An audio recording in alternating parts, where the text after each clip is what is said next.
정치부의 심정숙 기자 다음 코너 준비해주기 위해서 나왔습니다. 어서 오십시오. 자, 그동안 행방이 묘연했던 홍상수 감독, 그리고 김민희 씨에 대한 얘기인데요. 자, 고정희 기자, 어떻게 된 겁니까? 예, 이 불륜설 제기 이후 이 모습을 감췄던 홍상수 감독이 불륜설 제기 이후 처음으로 공식 석상에서 모습을 드러냈습니다.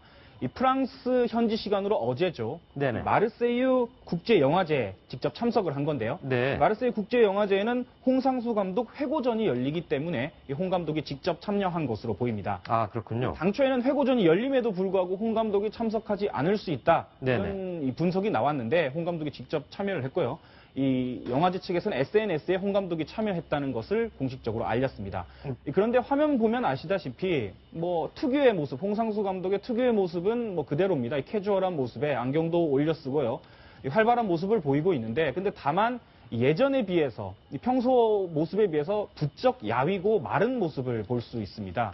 이 언론에 이 불륜설이 제기된 이후에 홍 감독이 좀 큰 심적 부담감을 느낀 것 아니냐, 이런 분석이 나오고 있습니다. 네, 어쨌든 그런 것 같은데요. 홍상수 감독과 같이 있을 법했던 김민희 씨는 나타나지 않았는데 비밀 결혼식까지 했다는 설이 있었는데 확인되진 않은 셈이군요. 예, 맞습니다. 뭐 이번 영화제에 홍 감독이 공식 모습을 드러냈지만 이 불륜설 상대방인 영화배우 김민희 씨가 이 영화제에 참석했는지 여부는 아직 확인되지 않고 있습니다. 네네. 이 영화제 관계자는 한 언론 인터뷰에서 뭐 영화제 측도 홍 감독의 사적인 일, 그러니까 불륜설 얘기를 말하는 것 같은데 그걸 충분히 알고 있다. 하지만 이 언론이 영화제 이외에 홍 감독의 사적인 부분에 대해서 질문한다고 하면은 아무것도 해줄 말이 없다, 이렇게 말을 했습니다. 그렇군요. 그래서 뭐 실제로 김민희 씨가 이 영화제에 참석했는지 안 했는지는 뭐 영화제가 끝난다고 해도 알 수 없을 가능성이 큰데요. 네네. 다만 영화제가 준비한 프로그램 중에서 홍 감독이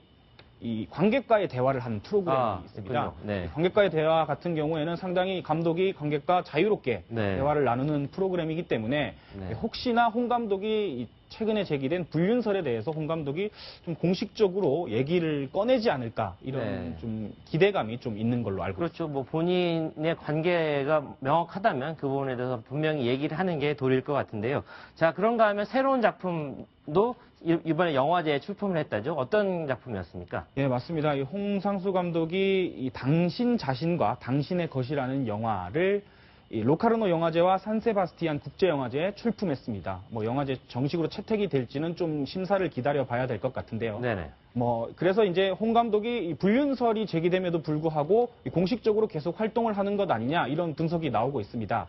다만 이 영화가 뭐 최근에 제작된 것은 아니고요. 불륜설이 제기되기 전인 지난 5월에 제작된 영화입니다. 아, 그렇군요. 이 영화배우 김주혁과 이유영 씨가 출연을 했는데 국내 개봉을 언제 할지 그 여부는 아직 확정이 되지 않았고, 일단 그리고 지난 5월에 칸 국제영화제에 한번 출품이 돼서 공개된 적이 있는 영화입니다. 이 영화를 가지고 다른 영화제 두 곳에도 출품을 한 건데, 그래서 홍 감독이 불륜설 제기가 됐음에도 불구하고 영화제 등 국제적으로 다양한 활동을 하고 있는 것은 맞는데, 다만 국내에서 이런 좀 정식 활발한 활동을 하는지 아닌지 여부는 좀 더 기다려봐야 될 것 같습니다. 네, 그런가 하면 굉장한 한류 열풍을 일으켰던 바로 그 드라마죠. 태양의 후예.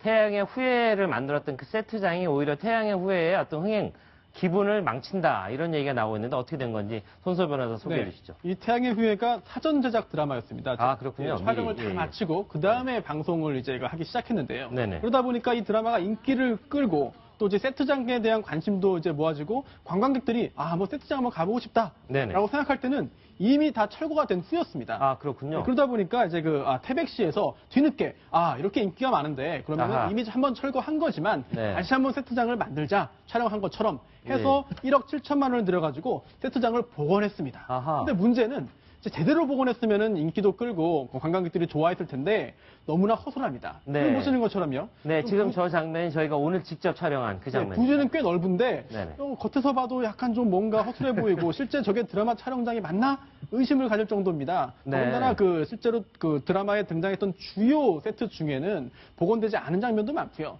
또한 또 겉으로 잘 만들어 놓은 곳도 실제 그 안으로 진입하지 못하게 막아놓은 곳이 많아서 관광객들이 굉장히 많은 실망을 하고 있다고 전해지고 있습니다. 네, 지금 왼쪽이 저 왼쪽이 철거가 된 상태에 있는 거고 오른쪽은 당시 드라마의 장면인데 진짜 많이 비교가 되네요. 네, 어떻습니까? 심지어 일부 드라마에서 굉장히 아름답고 굉장히 좀 중요하게 그 등장했던 장면들과 장소들이 이제 입간판으로 세워져가지고 대체되어 있다고 하기 때문에 외국에서 우리나라를 찾아서 저 드라마 세트장 촬영지를 찾은 다음에 이제 그 추억을 남기려고 했던 관광객들이 상당 부분 실망을 하고 있다라고 전해지고 있는데 이왕 복원할 거면은 예산을 더 들이거나 시간을 더 써서라도 제대로 복원하는 것이 드라마의 명성도 있고 또 외국 관광도 유치할 수 있는 그런 좋은 방법이 아니었나라고 안타까운 생각이 듭니다.